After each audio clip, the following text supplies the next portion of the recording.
quelles sont les perspectives de cette commune D'abord les remerciements. Les remerciements à toute la population de la commune de Touane-Peulh-Niaga. Les remerciements au conseil municipal, aux hommes, aux femmes et aux autorités qui sont venues aujourd'hui pour procéder à l'installation du maire et du bureau municipal. En termes d'impression, déjà, je tiens à relever que nous avons respecté la loi paritaire en installant un bureau composé de 6 maires, le maire et ses 5 adjoints. Et nous avons donc procédé à une élection où il y a eu une parité alternative. Un homme, une femme, un homme, une femme, un homme, une femme. Et nous saluons vraiment la cohésion qu'il y a eu autour de cette décision, qui est légale, qui est réglementaire, mais qui des fois n'est pas acceptée par les conseillers, les conseillères, parce que simplement ça pose un problème de légitimité. Mais nous avons su les convaincre et donc procéder naturellement à ce vote. Ma deuxième impression, en fait, mon deuxième sentiment, c'est le fait de voir que c'est un conseil nouvellement élu, mais une ambiance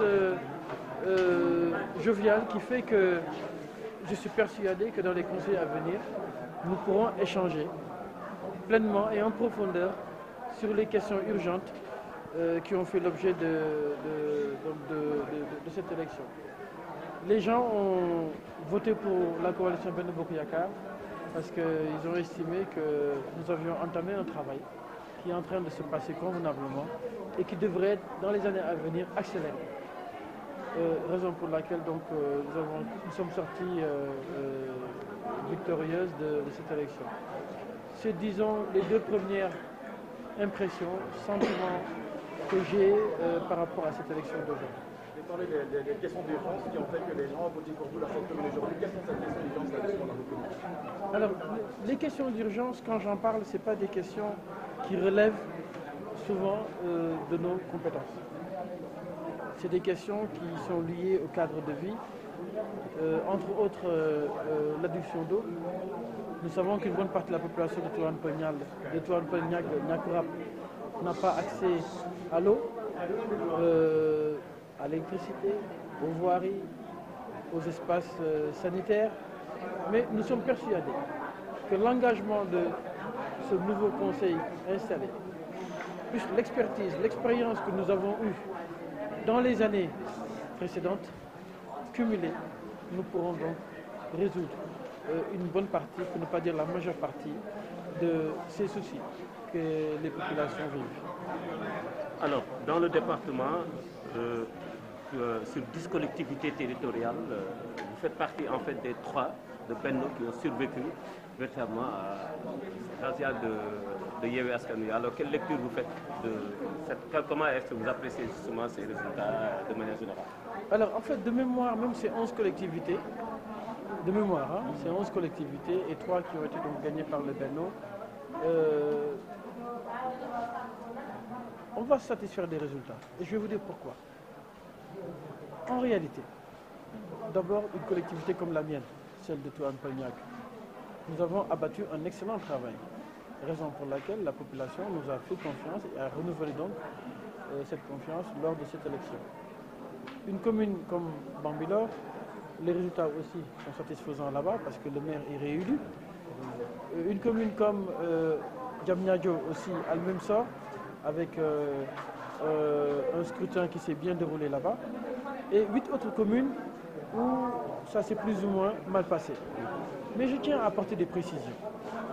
Les précisions sont très importantes parce que ces collectivités qui ont perdu, si vous faites le cumul des candidats favorables à la coalition Benno Bokk Yakaar, vous vous rendez compte que nous redevenons majoritaires en termes de voix.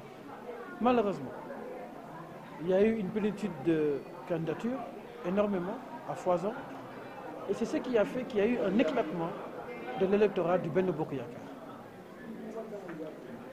La majeure partie des communes, si vous faites donc le cumul comme je viens de vous le dire, vous vous rendez compte que la majorité nous revient. Mais malheureusement, nous sommes dans une élection où communément appelé le Raougadou, qui fait que s'il y a une majorité, même pas relative, mais absolue, mais relative, ça fait que les candidats des autres coalitions peuvent donc se retrouver gagnants, et c'est ce qui a été le cas. Nous sommes en train de faire une bonne lecture de cette situation au niveau départemental.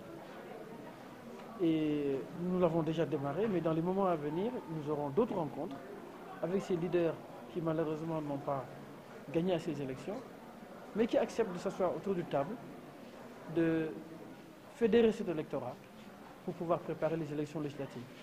Et j'ai la certitude, Inch'Allah, si Dieu le veut bien, qu'à ces élections législatives qui arrivent au mois de juillet, le 31 juillet, vous vous rendrez compte que le département de Rufisque, majoritairement, vote Benno Bokk Yakaar. Donc nous n'avons pas beaucoup d'inquiétudes, nous avons juste le devoir de rassembler la famille, de s'expliquer et de redéfinir le cadre dans lequel nous comptons évoluer. Merci beaucoup.